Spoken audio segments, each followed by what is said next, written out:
Olá, amigos. É um motivo de grande alegria, mais uma vez, nos reunirmos na semana para podermos discutir um pouco da Palavra de Deus, nosso projeto Pão Diário Lês, né? Diariamente estamos recebendo o poder de Deus através da lição da Escola Sabatina, uma vez na semana, então separamos esse tempo para esse nosso bate-papo. Nosso tema de hoje, o título que estudamos durante a semana, é Vendo a Face do Ourives, é a lição de número 4. Que o Espírito Santo nos ilumine agora na recapitulação desta lição. Para isso, curva a tua fronte, feche os teus olhos, pensemos em Deus e oremos. Bondoso Deus, em nome de Jesus, muito obrigado, porque nesse momento estaremos estudando a tua palavra, pedimos a iluminação do teu Espírito Santo, perdão dos nossos pecados, para que nós compreendamos aquilo que o Senhor quer dizer para cada um de nós. Te pedimos essas bênçãos, agradecidos em nome de Jesus. Amém. Ok, lição de número 4, tem como título Vendo a Face do Ourives, tem sido lições simplesmente maravilhosas. O verso para o nosso plano de fundo aqui, o verso para memorizar, ele está concentrado no livro de 2 Coríntios, capítulo 3, o versículo 19, você que ainda não tem a sua lição em mãos, você pode procurar aí através da tua Bíblia, lá no finalzinho da Bíblia, 2 Coríntios, capítulo 3, o versículo 18, eu vou estar lendo diretamente aqui na Bíblia, você que tem a tua lição aí, a parte de sábado, e assim diz o verso para memorizar. Né? E todos nós, com o rosto descoberto, contemplando a glória do Senhor, somos transformados de glória em glória na sua própria imagem, como pelo Senhor, que é o Espírito. Interessante esse verso aqui. Né? O que o apóstolo Paulo está dizendo aqui para a igreja de Deus? Né? Interessante que o apóstolo Paulo está falando a respeito da experiência de Moisés no Monte Sinai, no Monte Horebe, né? Moisés passou ali 40 dias na presença de Deus para receber as tábuas da lei, e quando Moisés então desce do monte e entra em contato com o povo percebe que existe algo diferente em Moisés, na verdade existe algo diferente no semblante de Moisés. O rosto de Moisés resplandecia, estava muito clareado ali o rosto de Moisés, de maneira que Moisés tinha que colocar um capuz sobre o rosto, né? E existem muitas lições aqui, né? Mas o que nós podemos falar, talvez de maneira imediata aqui, é que aqui nesse verso 18 de 2 Coríntios capítulo 3, também está descortinado o processo da salvação. Sim, o processo da salvação. Nós entendemos que o processo da salvação obedece 3 fases, né? O primeiro processo da salvação é o processo da justificação, do recebimento do perdão. Nós aceitamos Jesus e somos perdoados, né? E aí entra o segundo processo, né, da fase da salvação, que é o processo da santificação, né? E nesse processo da santificação, como nós estamos estudando durante esse trimestre aqui, existem muitos crisóis, e esses crisóis nos ajudam a nos apegarmos mais a Deus para alcançarmos isto que o apóstolo Paulo está dizendo aqui no capítulo 3, o verso 18 de 2 Coríntios, né? Ou seja, nós contemplamos o Senhor diariamente, estamos tendo esse relacionamento com Ele diariamente, e o nosso semblante ele vai sendo transformado, nós somos transformados à própria imagem do Senhor. E aí nós chegamos ao terceiro processo da salvação, que é o processo da glorificação, quando a imagem de Jesus Cristo estiver totalmente projetada em seus filhos, Jesus Cristo voltará para nos buscar, né? Nós podemos ainda entender aqui, através desse verso, o conceito do já e do não ainda, o que significa ainda, né? Nós já fomos salvos por Jesus, mas ainda não fomos glorificados, e como ainda não fomos glorificados, estamos na segunda fase dessa santificação, o Senhor vai estar trabalhando em nós, né? Nós também vemos a ideia por trás desse verso, né? Ou seja, um Deus que está transformando os seus filhos, esse processo de santificação, moldando os seus filhos à sua própria imagem, ou à imagem de seu filho, né? E um outro conceito que a gente pode entender aqui por trás desses versos do capítulo 3, o verso 18, uma outra ideia muito importante, é a ideia da contemplação, ou seja, nós somos transformados na contemplação do nosso grande Deus. Então, de glória em glória, contemplando o Senhor, ou seja, contemplando o Senhor, nós somos transformados de glória em glória, até um dia termos exatamente a imagem de seu Filho. Na parte de sábado, ele vem dizendo que M. Carmichael, né, levou um grupo de adolescentes, podemos dizer assim, para visitar um Ourives na Índia, né? E esse ourives estava misturando algumas substâncias, e nessa substância também estava misturando ouro, né? Em vez por outra, ele tirava ali desse incipiente, o ouro que estava misturado com aquela substância que estava superaquecida, e o ourives olhava para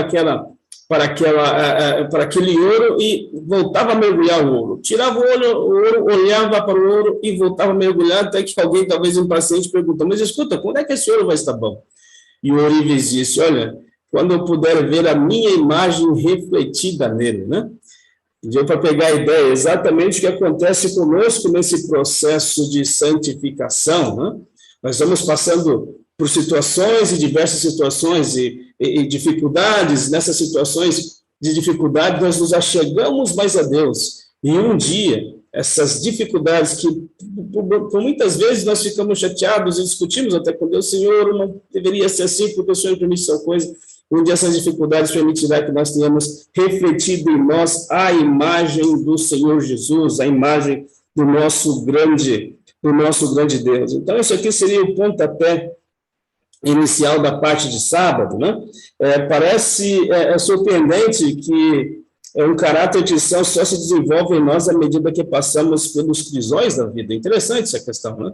Parece que é somente através dos crisóis das dificuldades, que a gente se apega mais a Deus, que a gente pede mais orientação de Jesus, que nós permitimos ser guiados por Jesus, né? Triste que tem que ser assim, mas infelizmente somos pecadores, né? Mas felizmente Deus trabalha conosco a fim de transformar esse estado de coisas. Na parte de domingo, falar a respeito da imagem, a sua imagem, né? E o título e o verso para a nossa meditação está no livro de Romanos, capítulo 8, versículo 29, eu vou pedir para que você abra a tua Bíblia lá, Romanos, o capítulo é 8, e o versículo é o 29, vamos ver o que diz a santa e poderosa palavra de Deus. O guia da lição está nos instruindo aqui, a lermos o verso 29, e assim diz o verso 29, né? Porquanto aos que de antemão conheceu, também os predestinou para serem conforme a sua imagem, a imagem de seu Filho, a fim de que ele seja o primogênito entre muitos irmãos, né? Mais uma vez aqui o apóstolo Paulo conceituando aqui, fantástico, essas questões. Vamos tentar deixar elas de maneira bem tranquila para que todos possam entender o que o apóstolo Paulo está querendo dizer aqui, né? E focando no verso, aqueles que Deus de antemão conheceu. Aí uma pergunta básica que fica aqui, isso aqui está no começo do verso 29, né? Aqueles que Deus de antemão conheceu, ou seja, Deus previamente conheceu. E aí pergunta simples, né?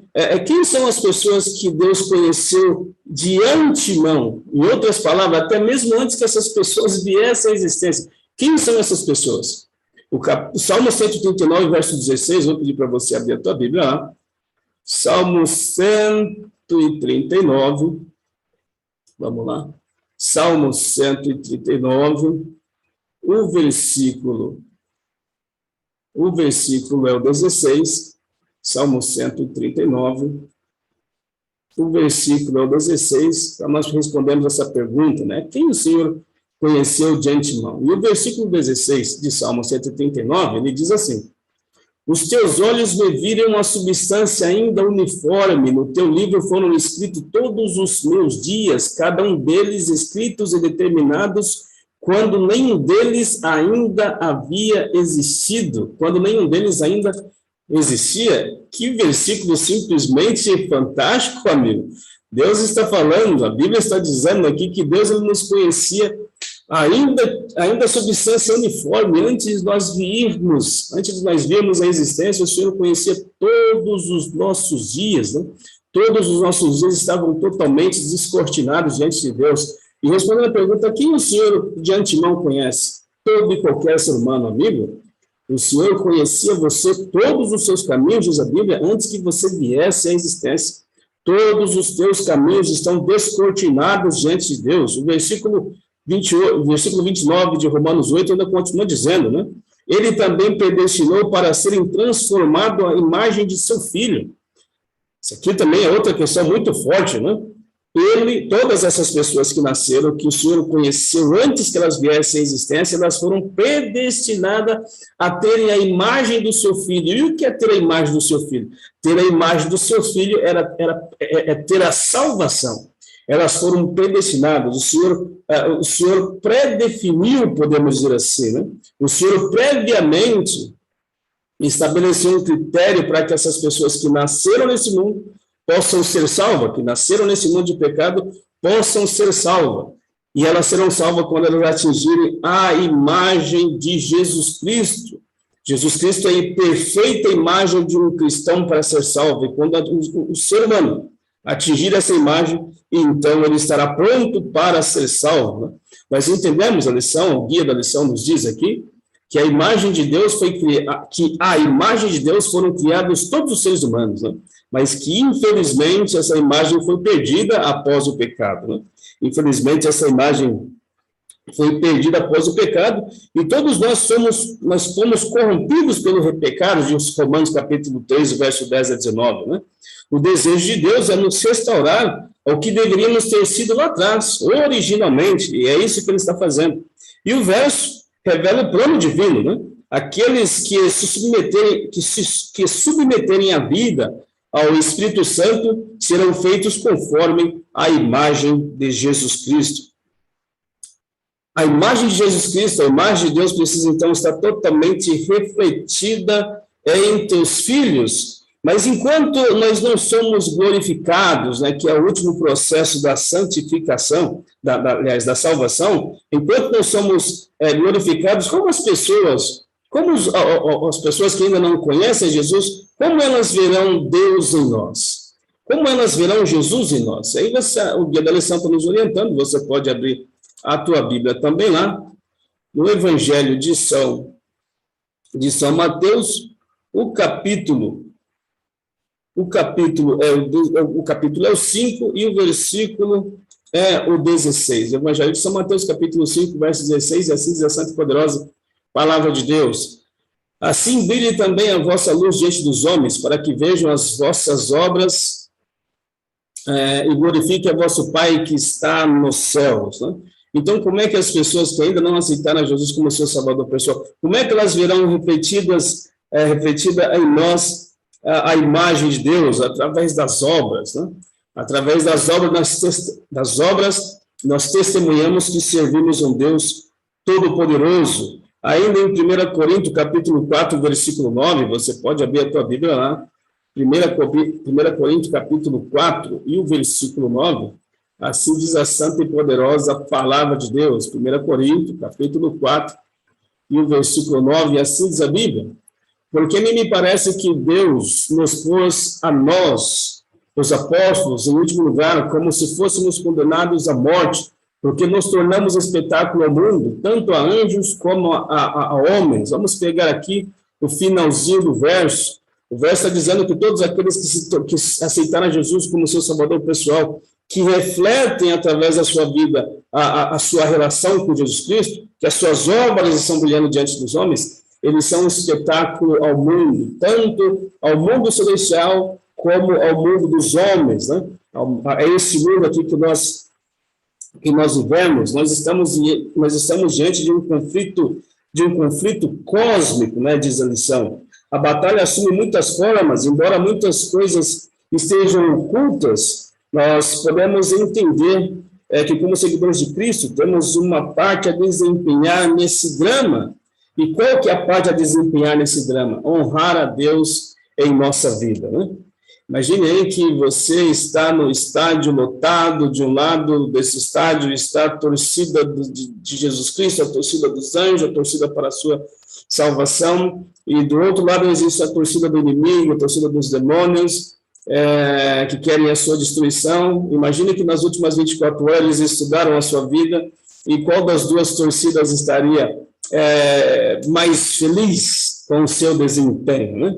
Qual das torcidas estaria mais feliz com o seu desempenho? Mas, enfim, a lição diz que nessa batalha muitas coisas estão ocultas, muitas coisas nós não sabemos, muitas coisas nós só sentimos, às vezes nem percebemos, E aí a parte de segunda-feira diz assim, fé em meio ao fogo refinador, né? Porque o fogo refina, né?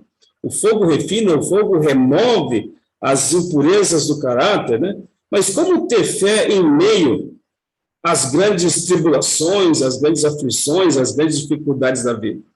Quem sabe eu esteja falando para alguém aí que está com dificuldades terríveis em manter a fé em meio às grandes dificuldades da vida. Só Deus sabe que tu passa, né? Como manter a fé nessa situação difícil? Talvez que você esteja vivendo, né? Mas a parte de segunda-feira fala fé em meio ao fogo refinador. E o nosso personagem aqui central da parte de terça-feira, da parte de segunda-feira, aliás, é Jó, né? Não precisa ser cristão para saber a história de Jó. E nós vamos discutir alguma coisa a respeito disso. Antes, porém, abra a tua Bíblia no livro de Efésios, o capítulo é o 6, e o versículo, Efésios, o capítulo é o 6, e o versículo é o 12. Vamos ver o que diz a santa e poderosa palavra de Deus. E diz assim o verso 12, porque a nossa luta não é contra a carne ou sangue, é contra os principados e potestades, contra os dominadores deste mundo tenebroso, contra as forças espirituais do mal nas regiões celestes.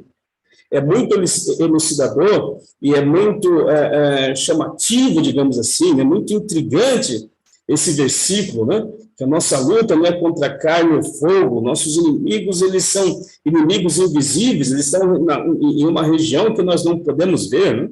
Se fosse descortinado diante de nós as batalhas que são travadas pela nossa salvação ou pela nossa perdição, ficaríamos talvez estarrecidos, por um lado, e tremendamente agradecidos a Deus, por outro, pelos seus livramentos diários em nossa vida, né? Os nossos inimigos, às vezes, eles não podem ser percebidos, né?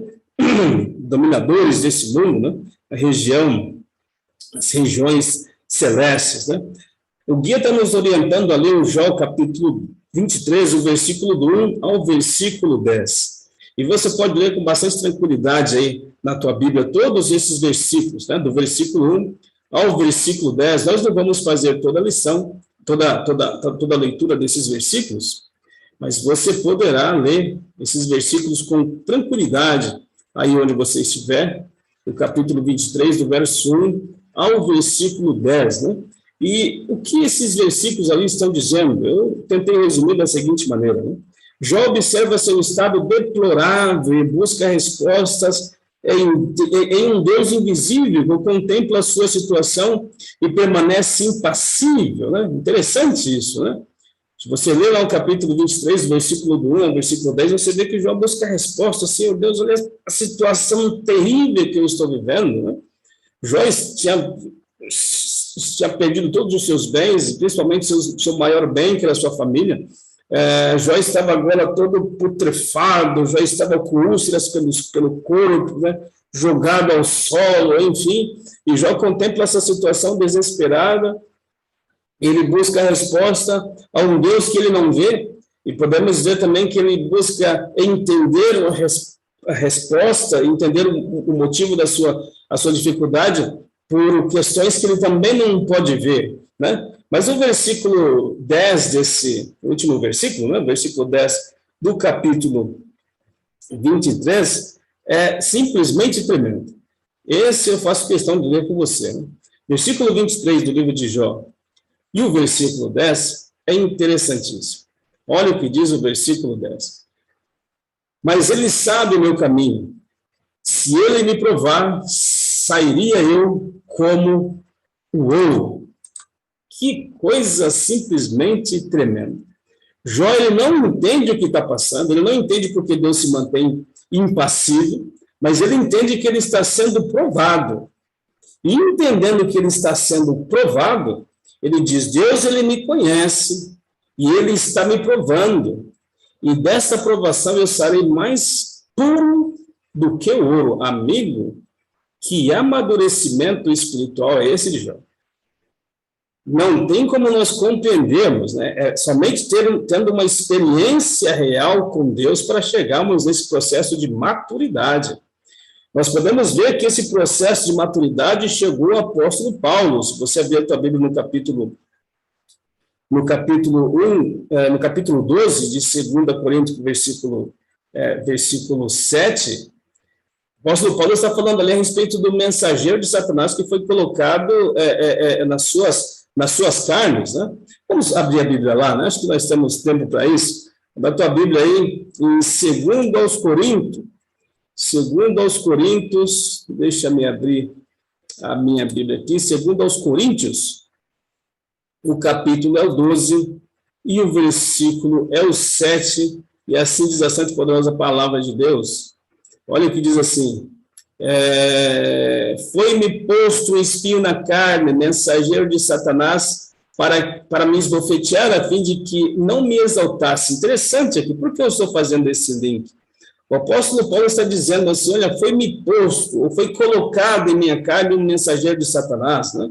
Me foi colocado um espinho na carne, me foi colocado, por que me foi colocado, né? E é simples, nós podemos dizer assim, simples entre aspas, né? Nós podemos dizer assim que nesse processo de maturação espiritual, nesse processo de crescimento espiritual, atingindo essa maturidade, os cristãos têm essa certeza, como Jó tinha essa certeza, como o apóstolo Paulo tinha essa certeza. Nada acontece com o servo de Deus se não for com permissão de Deus. Nada acontece contigo, amigo, que aceitou Jesus como seu salvador pessoal, se não foi com permissão de Deus. E se foi com permissão de Deus, ele está te fazendo uma prova. E ele quer que, com essa prova, você já tenha seu caráter totalmente fortalecido, tenha o seu processo de santificação robustecido, para que a imagem de Jesus Cristo um dia possa ser refletida em tua pessoa, possa ser refletida em minha pessoa. Que tremendo, né? Jó diz: ele me conhece, ele conhece meu caminho, e dessa aprovação eu sairei puro como ouro. Deus te conhece. Nós costumamos dizer que as piores lutas, ou as maiores batalhas, são dadas aos melhores guerreiros, né? E no capítulo 3, versículo 3 de 1 Coríntios, você pode ler ali que Deus tem um recadinho para você, né? Capítulo 10, versículo 13 de 1 Coríntios, né? Eu fico tentando, talvez, adiantar aqui, mas é importante lermos juntos aqui, né?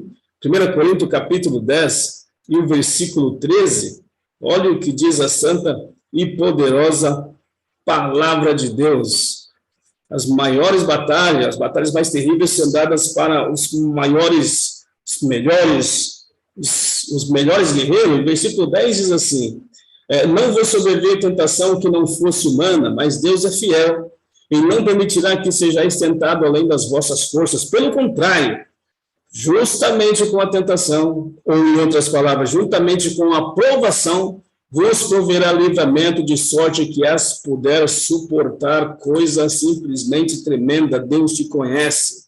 Deus conhecia o apóstolo Paulo, e ele permitiu, Deus conhecia a Jó, Deus conhece a Jó, e ele permitiu que eles passassem por dificuldades terríveis, porque eles porque era possível, pelo poder de Deus, eles passarem por essa situação. Deus te conhece, ele sabe o que você está passando, e se você está passando é porque ele vai te dar a condição, o poder para poder passar, né? Vai te dar o escape também, né? Mesmo em meio à provação terrível, Jó confiou no Senhor, apesar de que apesar de tudo, estava determinado a resistir, né? Não é dito que Jó sabia exatamente o que estava passando, né? Ele não sabia o que estava por trás, né, de todas as situações difíceis que ele estava passando, mas independente disso, ele resistiu ao fogo refinador. E você tem um fogo aí te consumindo, né? Talvez o calor inexplicável, maus tratos no trabalho, quem sabe problemas da família, quem sabe enfermidade, quem sabe prejuízos financeiros. É difícil entender, né? Bem difícil entender. Mas Deus pode usar essas provas todas para refiná-lo e purificá-lo e revelar sua imagem, a imagem de Deus na sua vida. Ok? Na parte de terça-feira diz assim: as últimas palavras de Jesus. Interessantíssimo, fantástico, né? As últimas palavras de Jesus antes da cruz, né? Jesus passou seus últimos dias com os discípulos, né?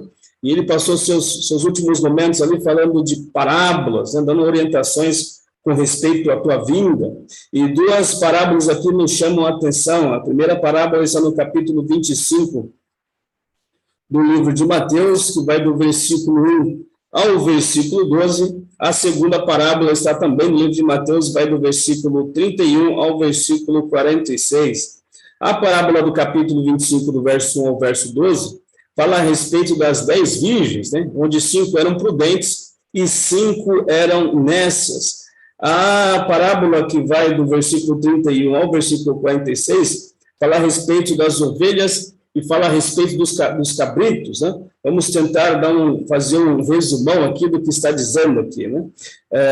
No capítulo 25, do verso 1 ao 12, que fala a respeito das 10 virgens, fala que as 10 virgens, 5 buscaram, 10 virgens, né? 5 buscaram mais do poder que lhes foi confiado. Vamos tentar resumir isso aqui, né? 10 virgens, todas elas saíram para encontrar o noivo, saíram para encontrar Jesus. 10 virgens, todas elas estavam ali esperando o noivo voltar, todas elas estavam esperando, a igreja de Deus, todas elas estavam esperando Jesus Cristo voltar para buscar a tua igreja. Só que tardou-se o noivo, e enquanto elas estavam esperando, todas as 10 tinham suas lamparinas, e todas elas estavam com azeite, porém 5 dessas 10 virgens, 5 delas, metade delas, levaram azeite como reserva. E tardando-se o noivo, todas elas cochilaram. Todas elas dormiram, podemos dizer assim. Mas em certa altura da madrugada, certa altura da noite, eis que ouve-se a voz, lá vem noivo. E todas elas acordaram e correram para poder encontrar-se com o noivo. Mas todas elas estavam com azeite baixo.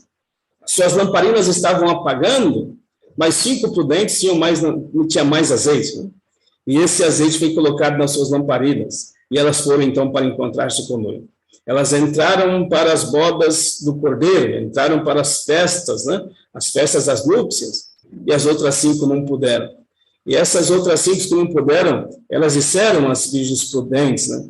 Olha, por favor, deem do seu azeite para que nós possamos entrar. Só que se elas dessem do azeite, elas totalmente não poderiam entrar.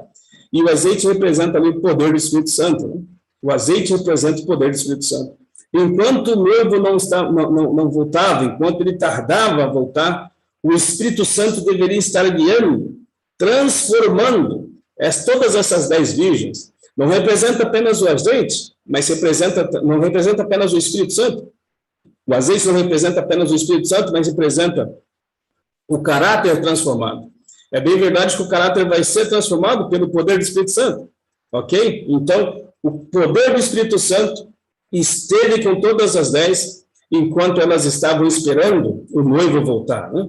Só que 5 dessas, né? 5 dessas buscaram mais do poder para poder eliminar os seus pecados, né?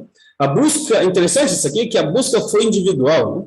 A busca de cada uma dessas virgens foi individual, né? E não poderia, sendo uma busca individual, elas passarem a outras pessoas, né? Não passarem as outras 5 virgens, assim como não pode ser o caráter também passado a outras pessoas. Amigo, Deus está falando que, pela profecia, nós entendemos que existe, de certa forma, uma tardança na vinda de Jesus, né? Enquanto Jesus Cristo não vem, a Bíblia diz que nós precisamos receber o poder do Espírito Santo todos os dias, para termos o nosso caráter transformado, porque um dia ele virá, e quando ele virá, nós precisamos estar preparados com o caráter totalmente transformado pelo poder do Espírito Santo. Do versículo 31 ao versículo 46, de Mateus, capítulo 25, vem falando a respeito ali das ovelhas e dos cabritos, né? Então, o rei, quando vier, separará as ovelhas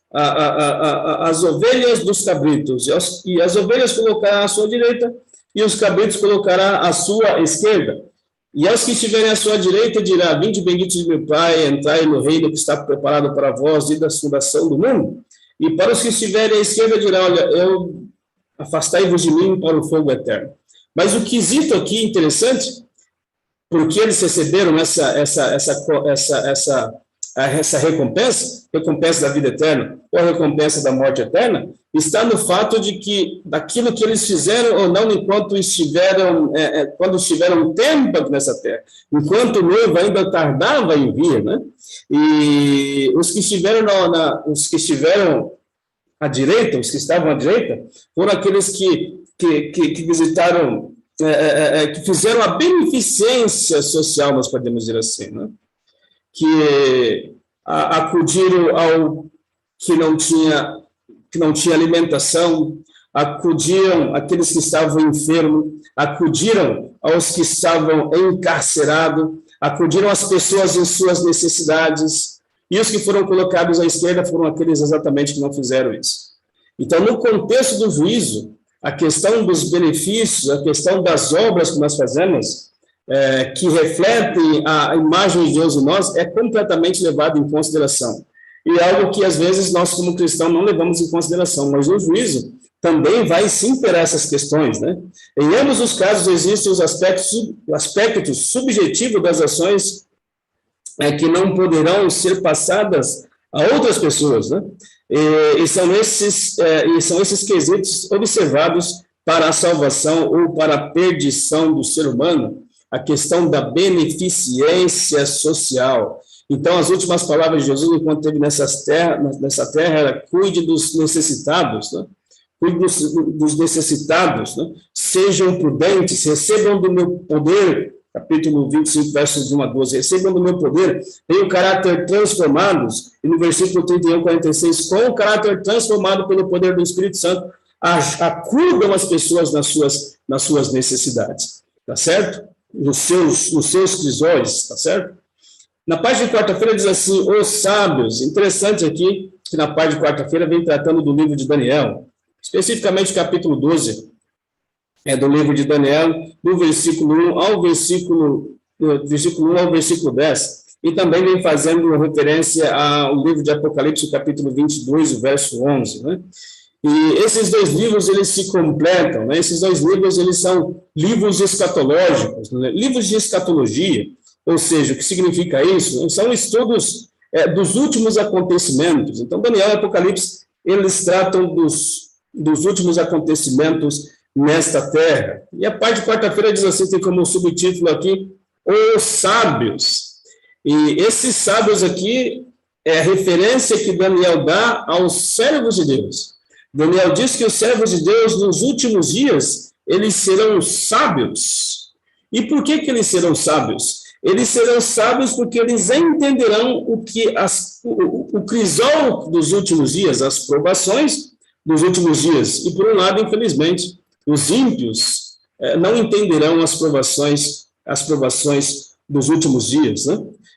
Nesse processo que Daniel está descrevendo aqui, Apocalipse também está descrevendo, esse processo de, digamos assim, de grande tribulação, de grande crisol, os filhos de Deus, eles são transformados e fortalecidos, né, à imagem de Jesus, enquanto os não cristãos, eles têm seu caráter pecador fixado, né, não muda mais, né? Nós entendemos assim. Se nós fizéssemos uma leitura superficial do livro de Daniel, de Apocalipse, seria muito triste, podemos dizer assim, porque esses livros precisam ser trabalhados com bastante acuidade. Mas o que nós podemos dizer assim de uma maneira muito direta aqui, para você entender o que diz aqui na parte de quarta-feira, é mais ou menos o seguinte: a história do mundo está linearmente descortinada, né, diante de Deus, né?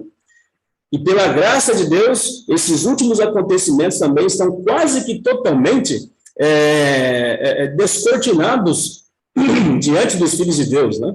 E o que está tratando aqui, o capítulo 10, o versículo 1 ao capítulo 12 de Daniel, do versículo 1 ao versículo 10, Apocalipse 22, o verso 11. Do que está tratando aqui, né? E eu coloquei no resumo mais ou menos assim: antes da vinda de Cristo, um período de grande aflição cairá sobre eles, sobre os filhos de Deus, né? Por causa das forças estatais, das forças religiosas, uma grande aflição, uma grande dificuldade, uma grande perseguição. E nesse tempo de juízo literal, e nesse processo, nesse tempo de juízo literal para o povo de Deus, serão salvos todos aqueles que tiverem o caráter transformado pela ação do Espírito Santo. Estes são sábios. Estes são sábios. Né? Então, um grande período de grande aflição está prestes a cair sobre o povo de Deus. E ele irá cair, né? Haverá um tempo de angústia como nunca houve. Justos e maus viverão nesse tempo, né? Os ímpios continuarão na sua maldade em contraste com os sábios que vão resplandecer, né? E serão purificados, limpos e provados. Os ímpios não compreenderão esse momento, mas os justos, os sábios, compreenderão. Oh, louvado seja Deus! O sábio tem uma compreensão dos acontecimentos finais. Na medida em que ele se desdobra, não são pegos de surpresa, visto que estudam a palavra de Deus. Né? Sábio o suficiente para permitir que esse período de dificuldade os purifique e os refine. Amigo, Deus está te convidando a ser um sábio. Deus está te convidando a estudar a palavra dele, para entender os acontecimentos nos últimos dias. Deus está te chamando para ser um sábio. E se Deus está te chamando para ser um sábio, ele está te chamando para viver em comunidade. É a nossa última parte aqui, a parte de quinta-feira, que tem como título caráter e comunidade. Deus está te chamando para ser um salvo, para entender os últimos acontecimentos, Daniel, Apocalipse. Deus está te chamando para entender os últimos eventos escatológicos desse mundo, e ele está te chamando a fazer parte de uma igreja, tá certo? Nós vamos aqui na parte de quinta-feira. Antes de mais nada, eu queria te dizer que viver em comunidade não é fácil não, viu?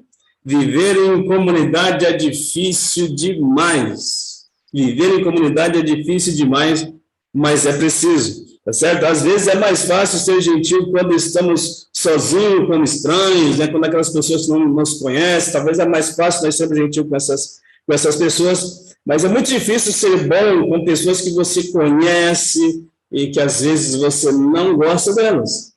Viver em comunidade não é fácil, é uma tarefa muito difícil, mas é necessário. Abra a tua Bíblia, o Guia da Lição está nos orientando a lermos o capítulo 4, versículo 11, ao versículo 16 do livro de Efésios. Nós não vamos fazer toda essa leitura, mas você pode, com tranquilidade, fazer essa leitura aí onde você estiver, ou quando você tiver um pouco mais de tempo. Nós vamos ler, então, o capítulo 4 do livro de Efésios. Nós vamos ler 3 versículos, a começar pelo versículo 11 e o versículo 12, porque é importante, né? Porque é importante que você seja afiliado a uma igreja, a igreja de Deus. E o versículo 11 diz assim: e ele mesmo concedeu uns para apóstolos, outros para profeta, outros para evangelista, outros para pastores e mestres. Verso 12, com vistas ao aperfeiçoamento dos santos para o desempenho do serviço, para a edificação do corpo de Cristo. Aqui está tratando a respeito dos dons espirituais. Deus te chamou, você tem um dom a desempenhar na igreja de Deus, e ele designou alguns para diversos cargos, apóstolos, profetas, evangelistas, enfim, né? E o objetivo com isso é o aperfeiçoamento, o objetivo com isso é o seu aperfeiçoamento, e não somente o seu aperfeiçoamento para o desempenho do serviço, né? E para a edificação do serviço, mas o seu aperfeiçoamento para o que diz aí o versículo 13, né? Até que todos cheguem à unidade da fé e do pleno conhecimento do Filho de Deus, a perfeita varonilidade, à medida da estatura de Cristo. Oh, louvado seja Deus! Esse é o objetivo que Deus quer que você participe da sua igreja, né? A igreja ela vai cooperar, a igreja vai ajudar para que você chegue a essa plenitude da estatura perfeita, né? Para que você reflita na sua vida a imagem do Senhor Jesus. E em Efésios 13 nós podemos observar o objetivo final de se viver em uma comunidade, né? Experimentar a medida da estatura da plenitude de Cristo. Para isso nós precisamos uns dos outros, né? Alguém pode dizer, mas eu quero ser cristão sozinho. Você pode ser cristão sozinho, né? Mas você nunca atingirá o ideal de Deus, digamos assim, para o objetivo da tua igreja, né? Algumas pessoas, infelizmente, não tiveram essa oportunidade de viver em comunidade, porque viveram isoladamente, porque viveram em perseguição, mas o objetivo de Deus é que para a sua igreja é que ela trabalhe no crescimento espiritual e no fortalecimento da fé de uns para com os outros, né? Experimentamos e revelamos a plenitude de Cristo quando trabalhamos juntos em comunidade, né? Pergunta 8 diz assim, em Efésios capítulo 4, verso de 11 ao verso 16, o que Paulo diz que deveria acontecer antes que a plenitude de Cristo fosse revelada em nossa unidade cristã. O que Paulo disse ali? Interessante essa questão, né? O que deveria acontecer antes que a plenitude de Cristo fosse revelada? E o apóstolo Paulo diz que deveria haver a unidade de fé. E nós chegaremos lá. Viver a unidade de fé, né? E nós vemos essa unidade de fé, se você abrir a Bíblia em Atos capítulo 1, o verso 14, né?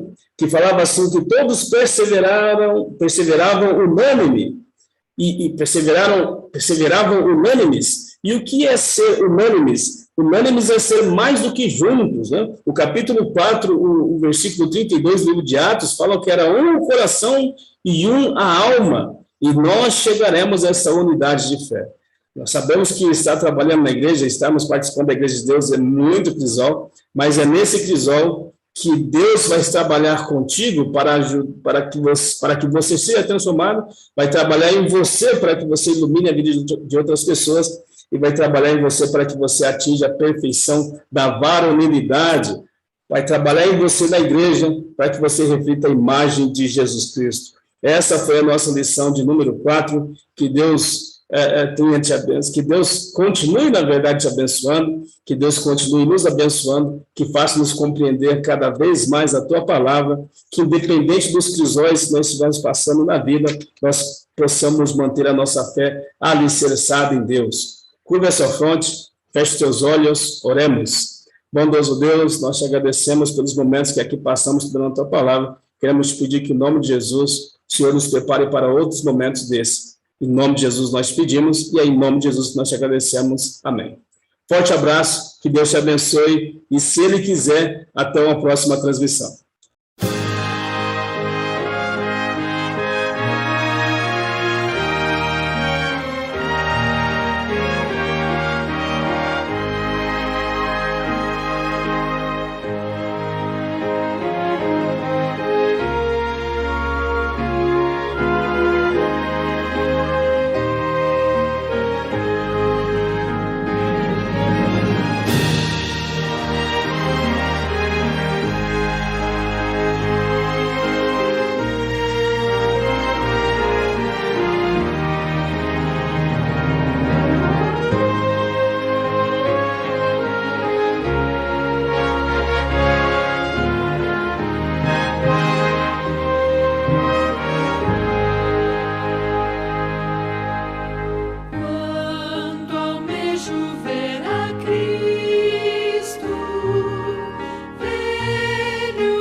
Eu hei de vê-lo quando vier em glória e luz, face a face lá na glória, hei de ver meu bom Jesus. Muito ao longe já o havia. Vejo como por um véu, mas desejo em breve ver-lo face a face lá no céu.